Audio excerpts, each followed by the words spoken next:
बिस्मिल्लाहिर्रहमानिर्रहीम। अस्सलाम वालेकुम। अगर आप 10 लोगों से पूछें कि दिल के लिए बेहतरीन खुराक कौन सी है, तो 10 के 10 जो है वो मुख्तलिफ जवाब देंगे। कोई कहेगा नमक बंद कर दें, कोई कहेगा प्रोसेस फूड बंद कर दें, कोई कहेगा गोश्त बंद कर दें, कोई कहेगा कीटो डाइट पे चले जाएं, कोई कहेगा इंटरमीडिएट फास्टिंग करें।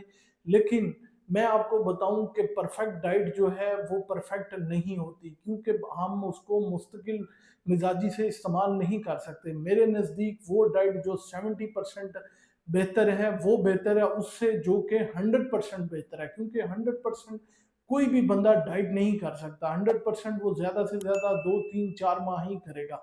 लेकिन वो डाइट जो कि 70% आपकी सेहत के लिए बेहतर है, आप वो डाइट लाजमी कर लेंगे। आज की इस वीडियो में मैं आपको उसी डाइट के बारे में बताऊंगा कि वो डाइट कौन सी है जिसको 70% आप अपना के अपनी सारी ज़िंदगी के लिए, आप अपने दिल के मरीज़ हैं तो दिल के मरीज़ नहीं रहेंगे, या फिर जो है आप दिल के मरीज़ बनने जा रहे हैं तो आप उससे बच जाएंगे। बेसिकली इस डाइट का मकसद ये है कि आपका कोलेस्ट्रॉल कंट्रोल में रहे, एपो बी जो है वो कंट्रोल में रहे, और लाइपो प्रोटीन ए जो है वो कंट्रोल में रहे, और आपके ट्राइग्लिसराइड जो हैं वो कंट्रोल में रहे।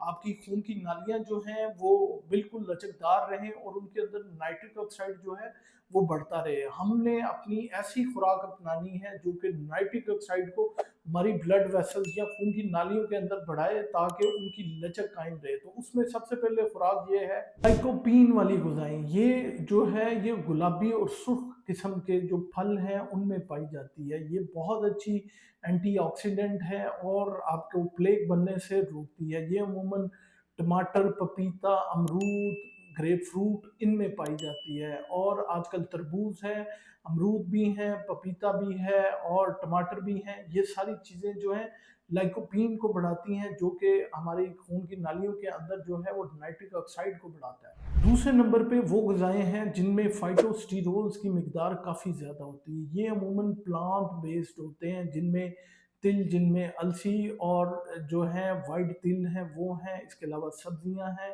दालें हैं। ये बेसिकली क्या करती हैं, ये कोलेस्ट्रॉल की अब्जॉर्प्शन जो है हमारे आंतड़ियों के अंदर उसको कम कर देती हैं। ये कोलेस्ट्रॉल के साथ ऑटोमेटिकली बॉन्ड बना लेती हैं या उनको खुद अब्जॉर्ब कर लेती हैं, तो कोलेस्ट्रॉल जो है वो खून में अब्जॉर्ब नहीं हो पाता, तो ऑटोमेटिकली वो पखाने के रास्ते खारिज हो जाता है, तो ब्लड में आपके कोलेस्ट्रॉल जो है वो नॉर्मल रहता है। तीसरे नंबर पे जो चीज़ें हैं वो हैं फ्लेवोनाइड्स। फ्लेवोनाइड्स किन में होते हैं?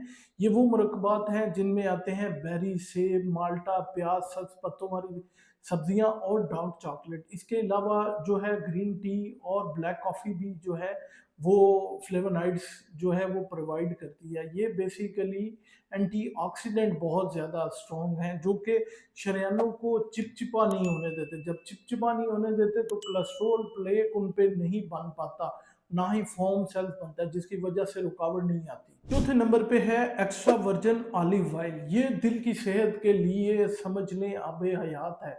ये आप एंटीऑक्सीडेंट बहुत ज़्यादा है। इसके अलावा ये जो है एलडीएल को नहीं बढ़ने देता, ये एचडीएल को बढ़ाता है, और इनकी रेशो को जो है वो नॉर्मल रहता है।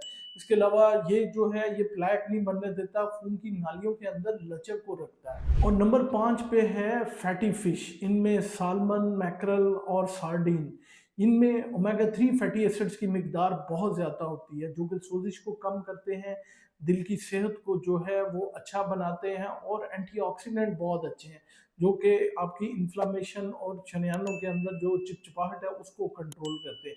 इसके अलावा आपने चंद चीज़ों से बचना, आपने रिफाइंड कार्ब से बचना है, जितना मीठे जूसेस हैं इनसे आपने बचना है। इसके अलावा आपने फ्रुक्टोज वाली चीज़ें जितनी भी हैं, बेकरी की पेस्ट्री, केक, इनसे आपने बचना है। इसके अलावा आपने डेली हाई इंटेंसिटी वर्जिश करनी है ताकि आपकी जो सलाहियत है नालियों की वो कायम रहे, तमाम जितने भी पट्टे हैं उनको ऑक्सीजन मिले। इसके अलावा आप जो है लहसुन का पेस्ट इस्तेमाल कर सकते हैं मॉर्निंग में, जो कि एलिसिन से भरपूर होता है, आपकी नालियों को खुला रखेगा। और आखिर में जो है अपनी नींद को पूरा रखें। 7 8 घंटे की आपकी नींद है ना, तो आपकी खून की नालियां जो हैं वो बहुत अच्छी रहेंगी।